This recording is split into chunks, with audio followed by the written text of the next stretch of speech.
Are we good to go, Ron?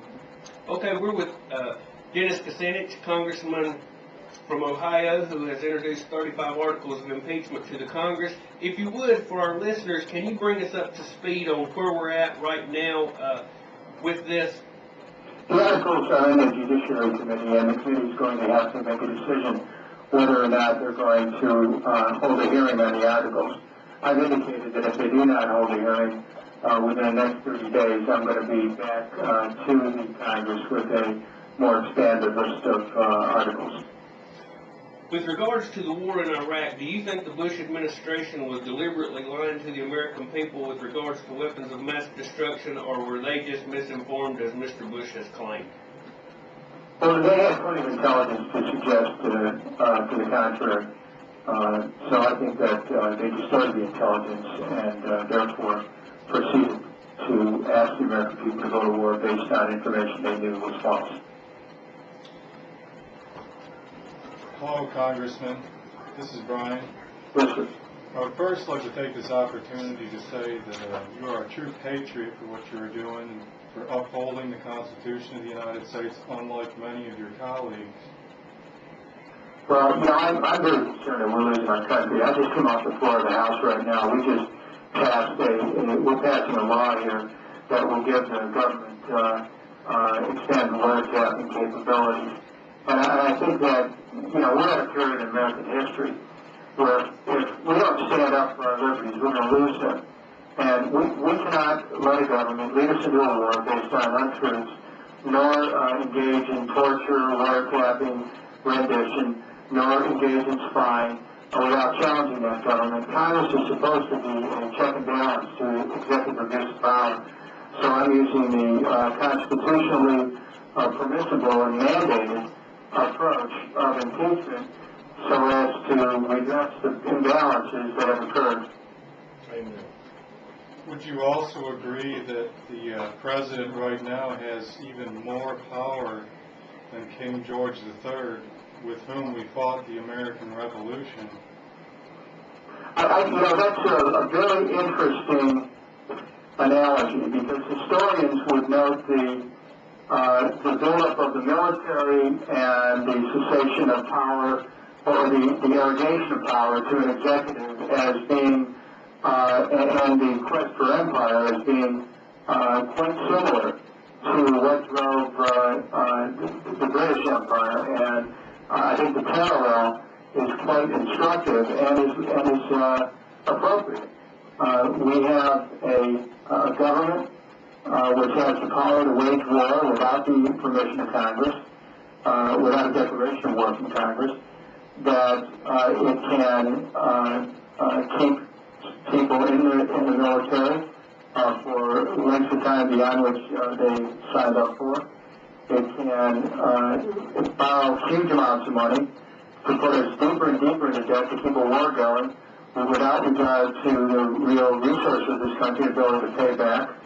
What we're looking at here is the destruction of our country and of our liberties. And it's all for increased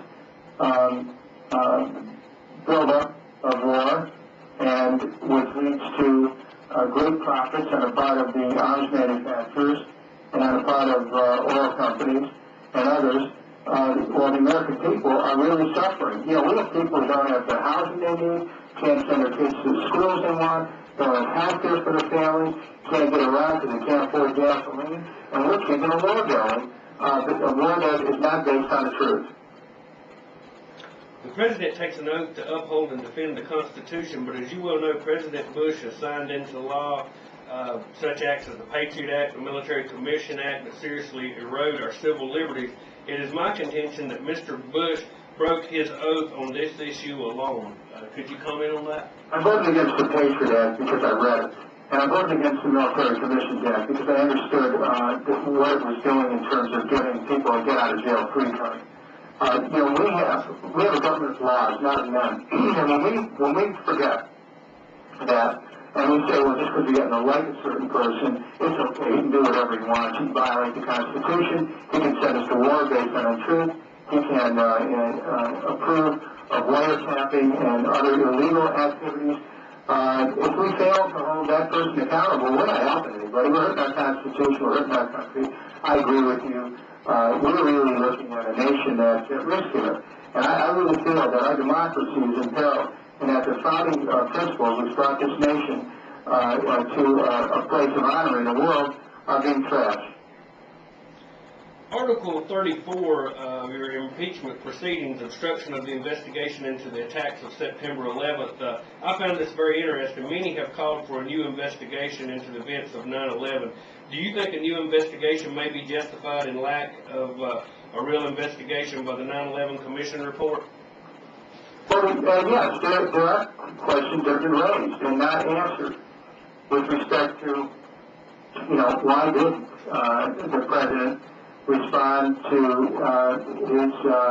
to a member of his national security team, Mr. Clark, who tried repeatedly to point out that we were looking at a potential terrorist attack in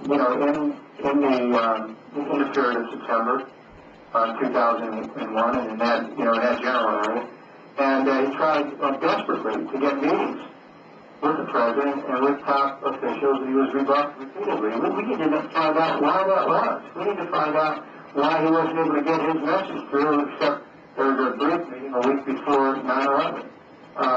We need to find out why these emergency workers were not told that they had to protect their house when they went out into that dust that came up after the building started to fall. Because a lot of them have ended up with permanent injuries as a result, and they were told the air was okay. How did that happen?